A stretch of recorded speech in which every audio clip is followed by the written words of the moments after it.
long period of stretch on the road, and feel like we're ready to be home and experience playing at home in Lubbock in front of a Texas Tech fan base.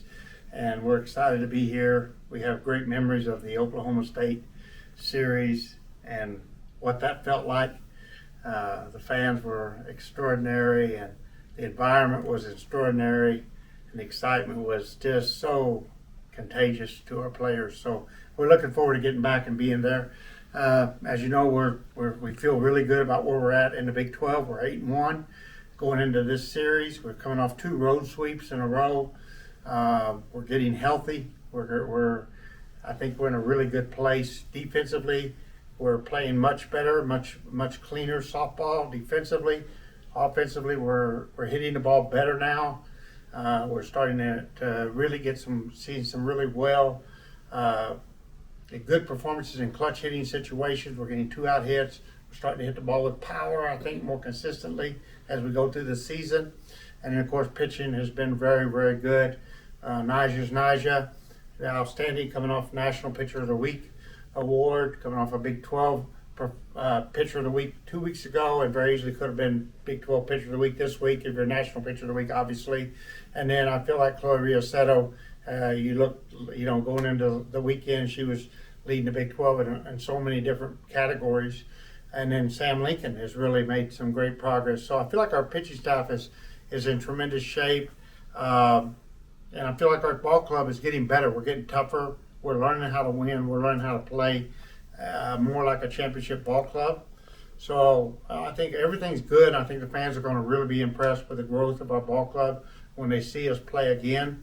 And we're just really excited to get back home, get back on the field against Utah, and try to really make a stretch run here at home these next 2 series and get ourselves into a position to be in control of the Big 12 when we go back on the road.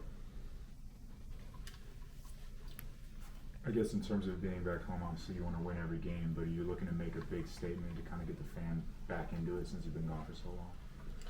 Yeah, for me, it's about winning the Big 12 conference. I want to win every conference series. That's one of our goals, to win every single series. Not necessarily to sweep every series. You want to win every series the whole year. And if you win all your series, you should sweep a few along the way. And I think that if we can really have good performances these next 2 weeks, and you could put yourself in that position when you go back on the road to be looking at 13-2, 14-1, even 12-3, and be in a really good position with 9 games to go to win the Big 12 conference with a good stretch run. And that's what we want to do. We want to really take advantage of what we got so far and not give anything away by making a misstep or not being prepared. We want to keep preparing every day as hard as we can. So it's just a huge series and huge in a lot of ways. And I think the biggest thing is just to be sure we're focused and realize exactly what's at stake, and realize very clearly our players have a clear picture of the importance of the series and the magnitude of what we have to do and on a daily basis. Of course, we've got the midweek tomorrow night with Abilene Christian, and that's important because in player development, we want to get Sam Lincoln a start tomorrow night. We want to continue to develop her. We think she's a key piece of the future here at Texas Tech University softball, and we want to play those midweek games like that to get depth built up in our ball club and get some players some experience. And we don't want to overlook that game, but at the same time, all of our focus is on the Big 12 and on the weekend series. So in that ACU game, are you intending to start people that haven't normally started? In the ACU game, are you planning on starting people that haven't normally started? Yeah, I haven't really thought a whole lot about it. I'll think about that tomorrow morning based on everything in practice today and no injuries today. We're really in a good routine, especially offensively.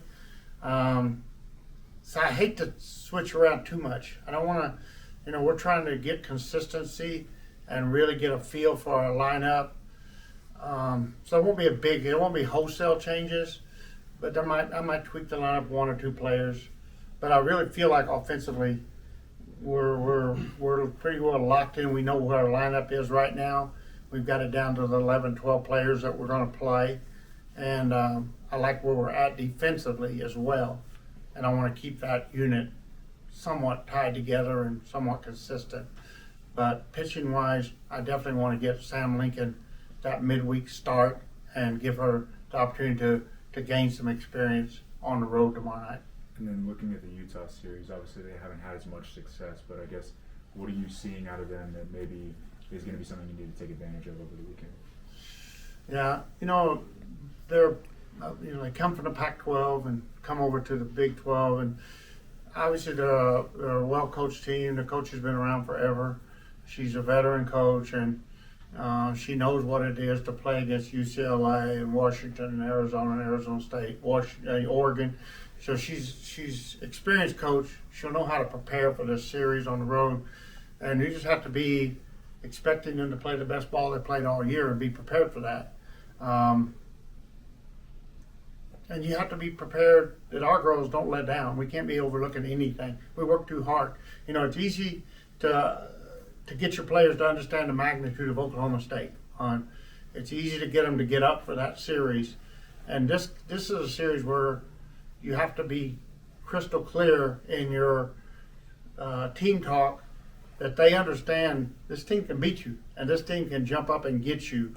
And I just have to be sure my team is absolutely ready to go to war because it's a 7-inning game. It's 7 innings of softball, and anybody can beat anybody if they play better for 7 innings. And we don't want that to happen. We work too hard to get to where we're at. And part of being a championship ball club is not letting down, being consistent.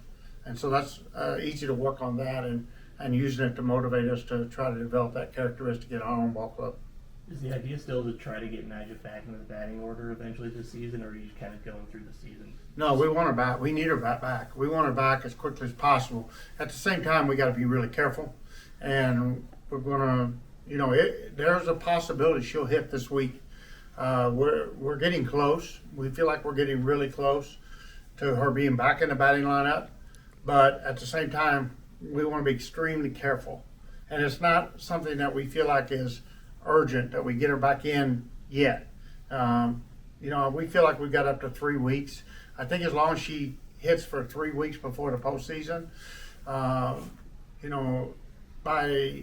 the end of April, I will want her hitting because I think she's going to need 25, 30 at-bats in the regular season down the stretch to be ready for the postseason.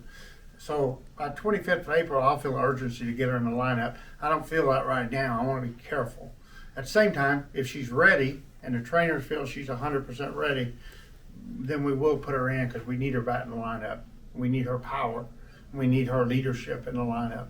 So we are close. Whether it will happen, I don't know. We'll play it by ear today, but we'll see. Well, and how much of that, I guess, lack of urgency to get her in the lineup is because you guys have had people step up and kind of fill in those gaps of where that power was when she was in the lineup. Yeah, 100%. I'm totally confident in my offense right now. The kids that are hitting are doing a great job. We've really, I think we've got our offense in a very good place. Of course, we got Anya German out with the injury. We got Katie Lott out with the injury. We did get Demi Elder back and give us a huge lift last weekend. And so, that's just part of sports. And at any given time in the season, you're going to have players out with injuries. And I try to not make a big deal out of it. I know it's part of it. I count on we're going to have players injured and out. And I count on we're going to have players recovering and coming back in and get momentum from the players that are rejoining the lineup from injuries. So I try not to make it, I try to make it like this part of the game. And I feel really good about our offense. I don't think we have to have Naja back this weekend or next weekend, but at the same time, she's a great hitter, and she has an unusual ability to hit the long ball. There are just very few kids in college softball that can hit the ball with the power that she does, and I'd love to have that power back in my lineup as quickly as possible. You mentioned Chloe. What makes her such an effective number 2 for you in the circle? Chloe has a great mind. She's very intelligent in the circle, and she can make clutch pitches. Like if you watch her pitch, she can live in the corners, live on the edges, much like Greg Maddux in baseball. She's that type of pitcher. She just nibbles away at the strike zone, and she'll make hitters hit pitches that are just barely. They're barely in that strike zone if they're in that strike zone, and she'll get hitters to hit her pitch, and they can't hit them hard very often, and that's what makes her effective. She outsmarts most hitters. You talked about Nyjah and the long ball, but Lauren Allred had 3 home runs in 3 games. Just how is her bat elevating your team and the girls going up to the plate? Yeah, Lauren's an extremely gifted hitter, and she's really getting into a great rhythm now. She's got an ability to really hit the ball hard from the left side. She's got an ability to hit with contact, so she hits for high average and for high power. So just a tremendous all-around player, and we're getting to see the best of Lauren right now, and I think down the stretch, it's exciting to think what she could do these next 2 months. You mentioned kind of closer earlier in the year that you wanted to limit Nyjah's pitches and innings pitched, but you have been running her pretty deep into some of these games. I guess, is that a change in philosophy, or is that just her confidence she wants to stay out there? That's us trying to win the Big 12. You know, we're worrying about winning the Big 12 conference, and then you got the national seed. You're trying to get a regional. You're trying to stay high in the polls, and then she's not been hitting, so she's wanting to do all she can for her ball club. And I feel like we've been throwing her quite a bit because we're playing 3 games a weekend, and we're not playing the 5-game tournaments now. Her innings are still well within what we thought they would be. But yeah, we would definitely we want to keep track of our innings, but at the same time we have to win. And we lost some games early. When we took that loss, we took 3 or 4 losses to North Texas, Idaho State, even the Mississippi State, Texas A&M losses. Those put a little pressure on us, So now we have to make up down the stretch. If we could have won some of those games, then we'd have a little more leeway to play with some of these games, but we didn't, and we're on a tight rope right now. We need to win every game we can win going down the stretch. And then you've mentioned a time or two before that you want this team to be a championship ball club, but you're just not there yet. You're still working on certain things, or you're not where you would be when you get to May. So I guess, what are the things that you are still looking for your team to improve on? Being able to play under pressure. We're getting better, but making a big play under pressure. Quit making, the silly errors, dropping balls, dropping pop-up flies, dropping easy throws from first baseman dropping a ball, catcher allowing a pass ball, a routine ground ball, missing it, striking out with a runner at third. Just the everyday plays that championship players make, leaving a runner in scoring position consistently with 2 out. Great teams get runners in with 2 out. Moving a runner from first to second with no out. So those are all the fundamental plays of championship ball clubs that we're getting better. We're getting much better, but we've got a lot of room for improvement. Thanks, everybody.